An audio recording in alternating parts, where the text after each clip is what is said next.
Bem-vindos ao Crimes e Mistérios, o canal onde exploramos os enigmas mais intrigantes da história. Hoje, vamos mergulhar no caso Tamon Shud. Em 1 de dezembro de 1948, um homem foi encontrado morto numa praia na Austrália. Sem identificação, sem causa clara de morte e com pistas que intrigam o mundo até hoje. Este é o enigma do caso Tamon Shud. A praia de Somerton está localizada a cerca de 11 km ao sul de Adelaide, na Austrália. Conhecida por ser uma área tranquila e familiar, é cercada por um pardão e dunas de areia. Na manhã de 1 de dezembro de 1948, por volta das 6h30 da manhã, dois cavalheiros que faziam uma caminhada pela praia avistaram um homem deitado próximo ao pardão. A princípio, pensaram que ele estava a dormir, mas ao se aproximarem, perceberam que estava morto. O homem estava encostado no pardão, com a cabeça ligeiramente inclinada para o lado e as pernas estendidas. Uma mão estava repousada sobre o peito, enquanto a outra estava ao lado do corpo. Ele parecia calmo, sem sinais de luta ou dor, o que levou os investigadores a suspeitar que ele teria morrido de forma súbita e sem agitação. O homem usava um fato completo, camisa branca, gravata e sapatos polidos, tudo aparentemente de boa qualidade. As roupas eram consideradas inadequadas para o clima quente de verão australiano. Todas as etiquetas das roupas tinham sido removidas, impossibilitando a identificação do fabricante ou de qualquer conexão com o dono. Não havia chapéu, algo incomum para a época, já que era habitual os homens usarem chapéu como parte do vestuário formal. Não havia carteira, passaporte ou qualquer documento que ajudasse na identificação. Os bolsos continham apenas itens comuns, mas nada que fornecesse pistas sobre quem ele era. Uma passagem de autocarro usada para um trajeto de Adelaide até Glenorchy, indicando que ele teria chegado à área no dia anterior.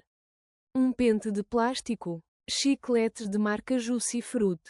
Uma caixa de fósforos. Cigarros, mas com uma peculiaridade. Os cigarros eram da marca Kensitas, mas estavam guardados numa embalagem de outra marca, a Army Club, algo que foi considerado estranho. A ausência de identificação era altamente incomum para a época, especialmente porque os homens normalmente carregavam documentos, como carteiras de identidade ou cartas pessoais. A remoção deliberada das etiquetas das roupas sugeriu que alguém tentou esconder a identidade do homem, seja ele mesmo ou outra pessoa. Algumas pessoas relataram ter visto o homem na mesma posição na noite anterior, por volta das 7 horas da tarde. Ele parecia estar a descansar ou inconsciente, mas ninguém se aproximou para verificar o seu estado. Uma testemunha relatou ter visto o homem levantar o braço e deixá-lo cair, mas achou que ele estava embriagado e não alertou as autoridades. A polícia chegou ao local pouco depois de a descoberta ser reportada. Após uma análise inicial, não encontraram sinais visíveis de trauma, luta ou evidência de crime no local. Os investigadores ficaram intrigados pela ausência de identificação e pela condição geral do corpo. O homem tinha entre 40 e 50 anos, com cerca de 1,80 m de altura, pele clara, cabelo castanho claro e ligeiramente grisalho. Era considerado fisicamente em boa forma, com mãos e unhas bem cuidadas, indicando que provavelmente não realizava trabalho físico pesado. Tinha dentes bem cuidados, mas apresentava um sinal distintivo, a ausência dos dentes laterais superiores, algo que poderia ajudar na identificação, mas não levou a nenhum progresso. Não tinha cicatrizes, tatuagens ou outras marcas reconhecíveis no corpo. Após a descoberta do corpo, o homem foi levado para análise forense. Os primeiros exames geraram mais perguntas do que respostas. Não havia sinais externos de trauma, violência ou ferimentos.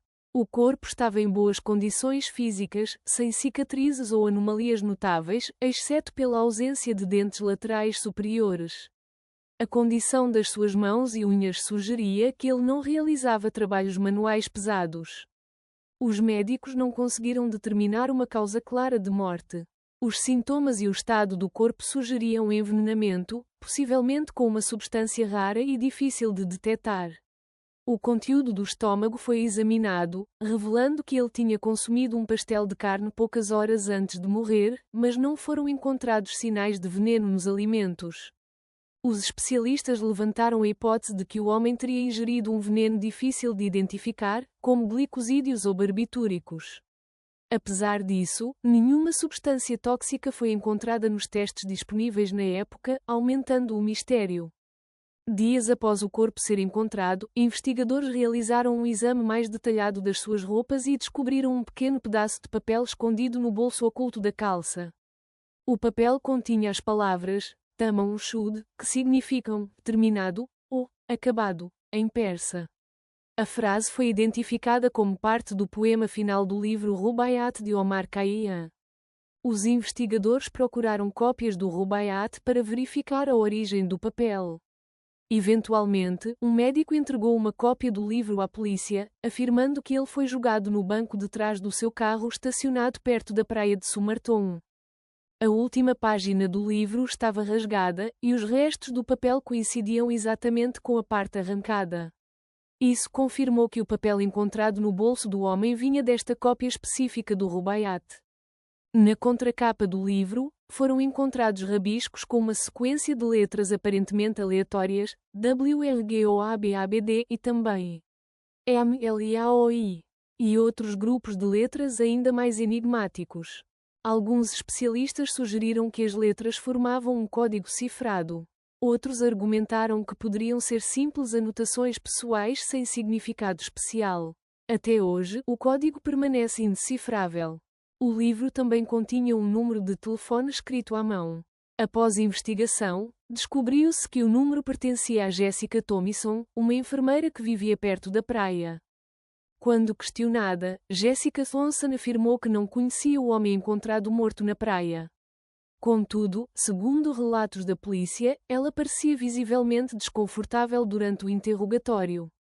Jessica era conhecida por Jestin, um apelido que pode estar relacionado ao nome escrito no livro Rubaiyat. A polícia considerou possível que o homem tivesse uma ligação romântica ou pessoal com ela. Alguns investigadores sugeriram que o homem poderia ser um amante rejeitado de Jessica, o que explicaria a frase Tamam Shud como um gesto simbólico de fim. Jessica nunca foi formalmente acusada de qualquer envolvimento no caso. A investigação inicial apresentou mais perguntas do que respostas. A descoberta do papel, Tamam Shud, e a conexão com o livro Rubaiyat abriram novas linhas de investigação, mas também introduziram mistérios adicionais que complicaram ainda mais o caso.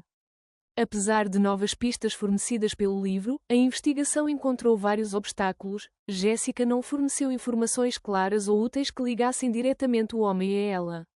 A identidade do homem permaneceu desconhecida, mesmo com a tentativa de rastrear cópias semelhantes do Rubaiyat. O código na contracapa nunca foi decifrado, deixando um mistério central sem solução. Em 1948, o mundo estava no auge da Guerra Fria, e a Austrália era um ponto estratégico para as potências ocidentais devido às suas bases militares e proximidade à Ásia. A cidade de Adelaide, onde o corpo foi encontrado, ficava relativamente próxima de instalações militares confidenciais, incluindo centros de pesquisa de radar. O código no livro, a sequência de letras encontrada no Rubaiyat, foi interpretada como uma possível mensagem cifrada usada por espiões. Especialistas apontaram que códigos simples como este eram comuns em operações de espionagem da época. A ausência de identificação, a remoção das etiquetas das roupas e a falta de documentos pessoais sugerem que o homem não queria ou não podia ser identificado, uma prática comum entre espiões. Substância indetectável, a teoria do envenenamento com uma substância rara ou indetectável reforçou a hipótese de espionagem, já que essas técnicas eram frequentemente usadas em operações secretas. Ele poderia ter sido eliminado por adversários após ser descoberto. Alternativamente, poderia ter sido um agente falhado que tirou a própria vida para evitar a captura. O número de Jessica foi encontrado no livro associado ao homem, e a polícia acreditava que havia uma conexão emocional entre os dois. A frase, Tamam Shud, que significa terminado ou acabado, pode simbolizar o encerramento de uma relação ou uma rejeição amorosa. Segundo esta teoria, o homem poderia ser um antigo amante de Jessica ou alguém obcecado por ela. Ele poderia ter viajado para Adelaide para se reconciliar ou confrontá-la, mas, ao ser rejeitado, decidiu terminar a própria vida. A escolha de um local público como a praia e o simbolismo do Rubaiyat sugerem que ele queria que a sua morte tivesse significado ou fosse notada. Outra hipótese é que o homem foi assassinado, e a cena foi cuidadosamente preparada para confundir as autoridades. A frase, "Tamam Shud", pode ter sido plantada para dar um tom enigmático ao caso e desviar a atenção das verdadeiras motivações. Adelaide tinha uma comunidade de criminosos e contrabandistas ativos na época. O homem poderia estar envolvido em atividades ilegais, como espionagem industrial ou tráfico de bens, e foi silenciado após uma transação falhada. A ausência de uma substância tóxica identificável levou alguns a acreditar que ele foi forçado a ingerir veneno ou que o assassino utilizou um método altamente sofisticado para não deixar rastros. A falta de identificação e a remoção das etiquetas das roupas poderiam indicar que o homem estava em fuga. Ele pode ter apagado todas as pistas de sua identidade para evitar ser encontrado por familiares, inimigos ou a lei. Ele poderia ter escolhido um local distante da sua residência para morrer sem ser reconhecido, como um ato deliberado de anonimato. Cientistas australianos extraíram ADN de fios de cabelo encontrados na máscara mortuária que havia sido feita do corpo em 1948. Apesar das décadas passadas, a amostra estava suficientemente intacta para ser analisada. A equipa de investigadores liderada por Derek Abbott utilizou genealogia genética para traçar possíveis conexões familiares. O ADN foi comparado com árvores genealógicas públicas e privadas, levando à identificação de parentes vivos de Carl Webb. A árvore genealógica confirmou a ligação direta entre Webb e os parentes identificados, confirmando que ele era o homem de Somerton. Carl Webb nasceu em 1905 em Melbourne, Austrália, engenheiro elétrico e instrumentista, com habilidades técnicas que poderiam justificar o interesse em códigos ou símbolos, como o encontrado no Rubaiyat. Webb era conhecido por ter um temperamento reservado e discreto. Ele separou-se da sua esposa, Dorothy Robertson, pouco antes do seu desaparecimento. Não há registro de filhos ou de outros laços familiares próximos no momento da sua morte. Acredita-se que Webb viajou para Adelaide para resolver assuntos pessoais, possivelmente relacionados à sua separação ou para procurar Dorothy, que se mudou para a região após o fim do casamento. A causa exata da morte nunca foi determinada. Embora o envenenamento seja uma hipótese forte, nenhuma substância tóxica foi identificada.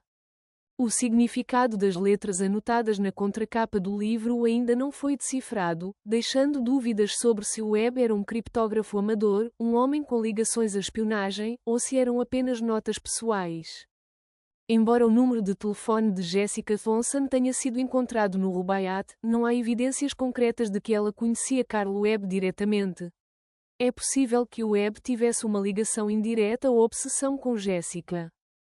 A frase, terminado, ou acabado, ainda é objeto de especulação, podendo ser uma mensagem simbólica de suicídio, um ato final de resignação ou algo relacionado ao seu interesse no Rubaiyat.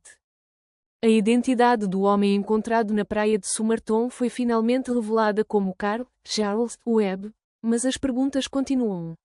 O que o levou até Adelaide? Qual o significado do código no Rubaiyat? Foi suicídio, espionagem ou algo mais? Mesmo com esta descoberta, o mistério do caso Tamam Shud permanece vivo. Agora queremos ouvir de si, qual é a sua teoria? Acredita que este caso será totalmente resolvido um dia? Partilhe nos comentários e não se esqueça de seguir Crimes e Mistérios para mais histórias intrigantes como esta. Lembre-se, o mistério nunca dorme.